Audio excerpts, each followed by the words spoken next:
अस्सलाम वालेकुम रहमतुल्लाहि व बरकातहू। व्यूअर्स, अगर आप चैनल पर न्यू हैं तो चैनल को सब्सक्राइब कर लें और बेल आइकन को दबाना मत भूलिएगा ताकि आने वाली सारी वीडियोस आप तक पहुंच सकें।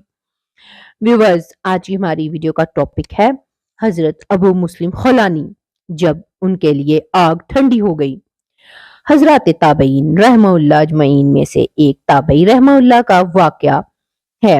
हजरत अबू मुस्लिम खौलानी रहमतुल्लाह अलैह, जिनका नाम अब्दुल्ला बिन सौब रज़ियल्लाहु ताला अन्हु है, और ये उम्मत मोहम्मदिया सल्लल्लाहु अलैहि वसल्लम के वो जलीलुल कदर बुजुर्ग हैं जिनके लिए अल्लाह ताला ने आग को इसी तरह से बेअसर फरमा दिया जिस तरह हजरत इब्राहिम अलैहिस्सलाम के लिए आतिश नमरूद को गुलजार बना दिया था। ये यमन में पैदा हुए थे और सरकार दो आलम सल्लल्लाहु अलैहि वसल्लम के अहद मुबारक ही में इस्लाम ला चुके थे, लेकिन सरकार दो आलम सल्लल्लाहु अलैहि वसल्लम की खिदमत में हाजिरी का मौका नहीं मिला था।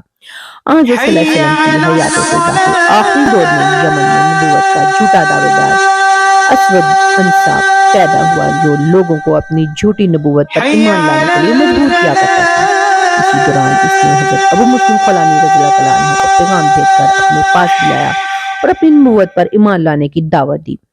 हजरत अबू मुस्लिम रज़ियल्लाहु ताला अन्हु ने इनकार किया। फिर इसने पूछा कि क्या तुम मोहम्मद सल्लल्लाहु अलैहि वसल्लम की रिसालत पर ईमान रखते हो? हजरत अबू मुस्लिम ने फरमाया, हाँ, उन्हीं पर।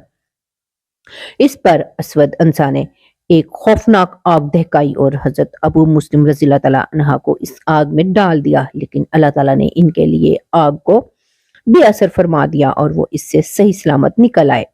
ये वाक़या इतना अजीब था कि असवद अंसा और इसके रफ़्का पर हैबत सी तारी हो गई और असवद के साथियों ने इसे मशवरा दिया कि इनको जिलावतन कर दो, वरना खतरा है कि इनकी वजह से तुम्हारे पैरोकारों के ईमान में तजलजल न आ जाए। चुनाचे इन्हें यमन से जिलावतन कर दिया गया। यमन से निकलकर एक ही जाय बना थी, यानी मदीना मुनव्वरा। चुनाचे ये सरकार दो आलम सल्लल्लाहु अलैहि वसल्लम की खिदमत में हाजिर होने के लिए चले, लेकिन जब मदीना मुनव्वरा पहुंचे तो मालूम हुआ कि आफताब रसालत रूपोश हो चुका है। हज़रत सल्लल्लाहु अलैहि वसल्लम विसाल फरमा चुके थे और हजरत सिद्दीक़ अकबर रज़ियल्लाहु ताला अन्हा खलीफा बन चुके थे। उन्होंने अपनी ऊंटनी मस्जिद नबी के दरवाजे के पास बिठाई और अंदर आकर एक स्टोन के पीछे नमाज पढ़नी शुरू कर दी।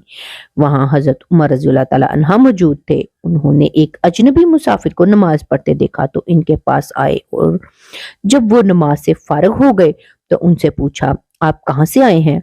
यमन से। हजरत अबू मुस्लिम रज़ियल्लाहु ताला अन्हा ने जवाब दिया। हजरत उमर रज़ियल्लाहु ताला ने फौरन पूछा, अल्लाह के दुश्मन असवद अंसा ने हमारे एक दोस्त को आग में डाल दिया था और आग ने इन पर कोई असर नहीं किया था। बाद में इन साहब के साथ असवद ने क्या मामला किया? हजरत अबू मुस्लिम रज़ियल्लाहु ताला अन्हु ने फरमाया, इनका नाम अब्दुल्ला बिन सौब है। इतनी देर में हजरत उमर रज़ियल्लाहु ताला अन्हु की फरासत अपना काम कर चुकी थी। उन्होंने फौरन फरमाया, मैं आपको कसम देकर पूछता हूँ कि क्या आप वही साहब हैं? हजरत अबू मुस्लिम खौलानी रज़ियल्लाहु ताला अन्हु ने जवाब दिया, जी हाँ। हजरत उमर रज़ियल्लाहु ताला अन्हु ने यह सुनकर फर्त मसरत मोहब्बत से इनकी पेशानी को बोसा दिया और उन्हें लेकर हजरत सिद्दीक़ अकबर रज़ियल्लाहु ताला अन्हु की खिदमत में पहुंचे। उन्हें सिद्दीक़ अकबर रज़ियल्लाहु ताला अन्हु के और अपने दरमियान बिठाया और फरमाया, अल्लाह ताला का शुक्र है कि इसने मुझे मौत से पहले उम्मत मोहम्मदिया सल्लल्लाहु अलैहि वसल्लम के इस शख्स की ज़ियारत करा दी जिसके साथ अल्लाह ताला ने इब्राहिम खलीलुल्लाह अलैहिस्सलाम जैसा मामला फरमाया था। जी तो व्यूअर्स, सुनिए आपने आज की वीडियो कैसी लगी आपको? कमेंट्स में जरूर बताइएगा। नेक्स्ट वीडियो तक के लिए इजाजत दें। मिलेंगे नेक्स्ट वीडियो में किसी अच्छे से टॉपिक के साथ। तब तक के लिए इजाजत दें। अल्लाह हाफिज।